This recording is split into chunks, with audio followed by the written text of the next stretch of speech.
안녕하십니까. 신지식인 정인태입니다. 저는 국립한국복지대학교 특임교수를 역임했습니다. 마약 중독은 질병, 암처럼 조기 치료가 중요하다. 도파민 중독의 위험성, 여기에 대해서 좀 말씀을 나누도록 하겠습니다. 네, 미래 세대가 죽는다. 네, 연합뉴스에서 보도했는데요. 마약 중독은 질병이다. 암처럼 조기에 치료해야 한다. 네, 이 마약을 마약 유통범들은 아주 강력하게 처벌을 해야 합니다. 그런데 누군가에 속아서 또 누군가에 의해서 이 마약에 중독됐다 그러면은 범죄자라기보다는 질병에 걸렸다, 빨리 치료해야 한다라는 입장을 갖는 것이 중요합니다. 그래서 우리가 흡연 중독된 사람들, 네, 이 니코틴 중독이 된 사람들 같은 경우도 보면은 어때요? 질병이라고 봐야죠, 질병. 또 알코올 중독, 이것도 질병으로 봐야 됩니다. 또 요즘에 이 도파민 중독, 그러니까 도파민에 중독되는 경우 게임 중독이라든지 도박 중독이라든지 또는 투기 중독, 이 투기도 이것도 아주 위험한 거죠. 투기 중독, 뭐 코인 투기나 주식 투기나 이 투기로 흐르면 안 되는 거죠. 쇼핑 중독, 명품 중독, 또 영상물 중독, 또 음란물 중독, 또 탄수화물이라든지 지방이라든지 또는 설탕에 중독되는 그러한 모습들, 카페인 중독, 이거는 아주 위험할 수 있는 거예요.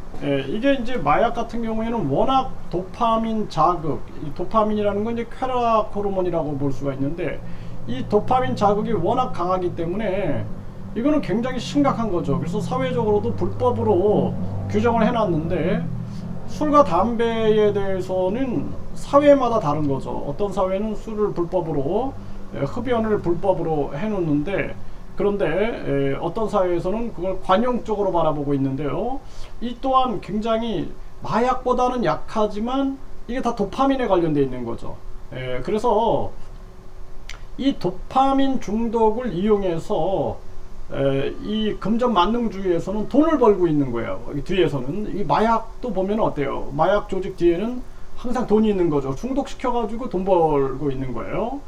그래서 이러한 부분들에 대해서 마약 중독은 질병이다, 암처럼 조기 치료해야 한다, 이러한 생각을 우리가 가져야 되고, 쿠키뉴스에 보면은 나도 혹시 도파민 중독, 도파민에 빠진 2030, 그래서 이 도파민이 계속해서 중독돼 가는 거죠. 네, 그래서 술, 마약, SNS, 즉각적인 도파민 중독 행위에 노출되어 있는 거예요. 게임, 네, 알코올, 이런 것들이 도파민을 분비시키는 거죠. 그러다 보니까 중독이 되는 겁니다. 이 중독의 중심에는 도파민이 있는 거예요. 도파민이라는 것은 우리가 항상 중요한 것이 중도의 중도, 중용입니다.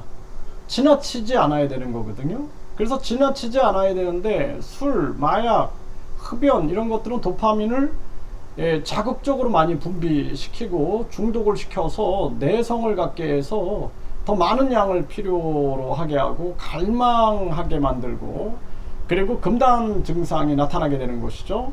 그래서 이 스마트폰도 마찬가지고 이런 것들이 중독의 위험성이다. 이거는 우리 뇌가 망가질 수 있는, 도파민 중독으로 뇌가 파괴될 수 있는 부분이다라는 것을 인식을 해야 한다는 것입니다. 네, 엑스포츠 뉴스에 보면은 마약 중독 25세 남성이 마약의 끝은 교도소, 정신병원, 죽음, 완전히 끊고 싶다, 이렇게 얘기를 하고 있어요. 그런데 본인도 그냥 친구의 권유로 마약을 했다가 끊지 못하고 있는 거죠. 끊지 못하고 괴로워하고 또 주변 사람들이 고통을 받게 되고, 이러한 일을 끊임없이 자살 충동도 겪게 되고, 심지어는 교도소 안에서도 마약 거래를 하고 있다라는 거예요. 이러한 모습들, 이 굉장히 어려운 겁니다. 이 술을 끊는다라는 것도 쉽지가 않아요. 네, 술 끊는다, 담배 끊는다. 네, 저도 군대에 있을 때 담배를 피운 적이 있어요. 근데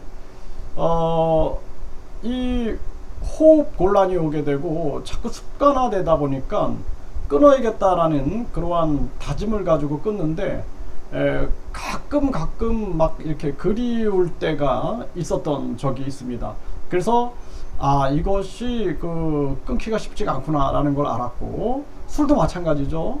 계속 뭐 일주일에 2번씩 술을 마신다 그러면은 그것에 익숙해져 있다 보면은 못 견디는 거죠.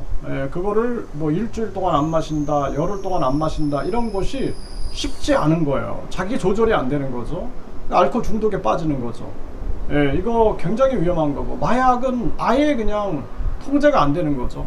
그래서 이분도 하는 얘기가 뭐냐면, 아무리 끊고 싶어도 못 끊는다라는 거예요. 이게 왜 그래요? 우리 뇌에서 도파민이 너무나 많이 분비가 됐기 때문에 이 도파민 많이 분비된 상황을 기억하고 계속 거기에 대한 금단, 내성이 생기고 갈망이 생기게 되는 것이죠. 굉장히 위험한 겁니다.